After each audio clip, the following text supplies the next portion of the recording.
people. Hey. Weem coming to you from Disco, land of the emergency pit stop. It's probably when it gets a bit cooler and have a bit too much to drink before you go out. Bon EP. What's going on? Wow. You know, you like it with your face in the pillow. Wreck the hotel, thank God for incidentals. Rubber on tighter, no time for a kiddo. 5 minutes. I'll tell you a little story about something that happened to me a long time ago.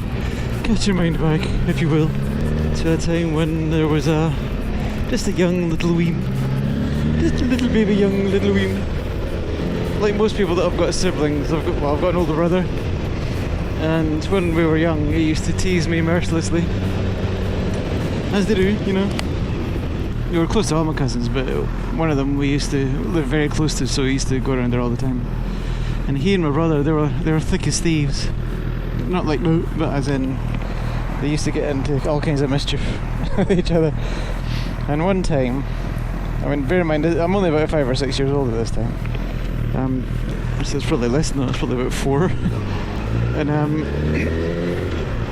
my brother said, let's play some cards, and we used to like playing cards all the time. And he said he was going to teach me how to play strip poker. Of course, my brother being my brother, he rigged the pack. So basically we were playing the game, and I was losing, and my cousin was losing a bit as well, but he wasn't too happy about it.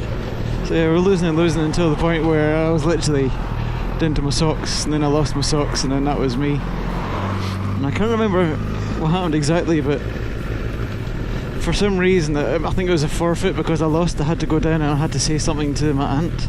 So there's me, about 4-year-old, not a stitch on, trying to cover my modesty, what little there was of it at that time. I walked into the living room where my aunt was, and she was holding her prayer meeting at the time. So as soon as I walked in, all you could hear was, oh God bless him, saints preserve us, Oi vey, and Allah Akbar. It was a multi-faith prayer meeting. No, it wasn't, but and I had to say this thing, and I got them bright red, and they were just laughing their asses off at me.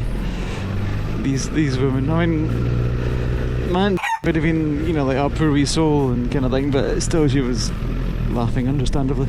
And that's kind of carried forward to when I'm older, and I'm sure I'm not alone in this, that I kind of struggle to speak in front of a group of people. Even if it's people that are friends and stuff, if we were sitting around at a table and I had to, not in conversation, but if I had to stand up and say something, it's like the world is, I just want the world to swallow me, and I get this weird sensation like the world's closing in around me. It's not nice. And I kind of wonder if it was because of that happening when I was younger. Just the whole, you know, I mean, people have that dream where they turn up to school or something and they're naked, and it's supposed to be like a stress dream. But when you've actually done it, it kind of makes you wonder if it does actually carry forward any psychological... What's the word? Bird is a word. It kind of makes you wonder if it carries forward any sort of, not scarring, but anxiety that might re-manifest itself in later life. That's my big words for today. So that was something that happened to me back when I was just a pup. This little pup. You'll do. So fast forward to the present day, and something happened which kind of echoed that moment when I was young. Basically, my other half, she works from home. She's a nutritionist, and she has clients that she sometimes meets in person, sometimes she Skypes with. Really? Playing? She basically arranged to have this Skype call with somebody, and I can't remember where it was now. I think I was rushing about, get to meet up with some people, Limmy's or something. I can't remember. I can't get this thing off now. Oh, here you go. I can't remember where it was now. And she was basically on this call, and I'd just been in the shower. And imagine, if you will, she's sitting here at her desk, like this, looking at the screen. And I can vaguely remember that she's on this call. I thought she'd have been finished by then. And I walk in, and she isn't speaking, but I can hear this voice, and I see this person on the screen. And at the top right, I can see her. So as I walk in, I kind of clock it, and I'm like, oh shit, down behind the chair. Like, this arm comes up and grabs these jeans from the office where I'd left them. And yeah, it extremely embarrassing. Of course, they're just wetting themselves laughing, as you'd expect. And part of the problem was it was one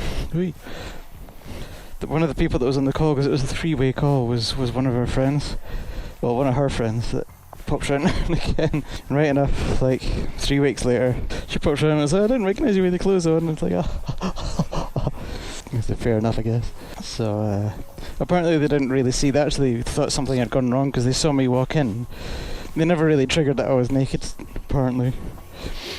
And they just saw me kind of collapse behind the chair.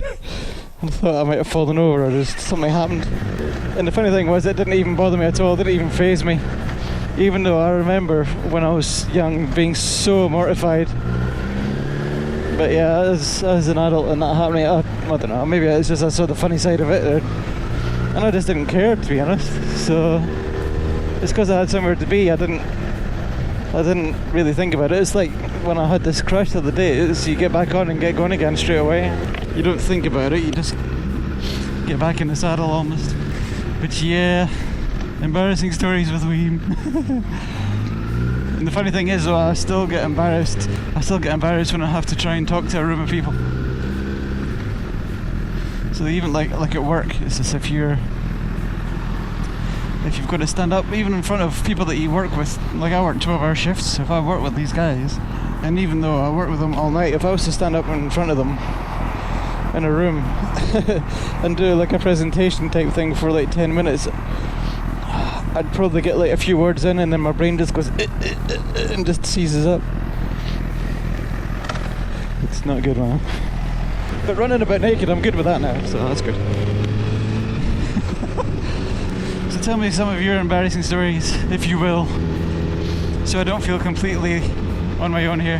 Have you got anything that happened to you that you may not have shared with many people like that? If you do, then put it in the comments below, or do a response video if you like. All happy days. Right, oh f***ers, I'm out of here. Till the next time. Peace.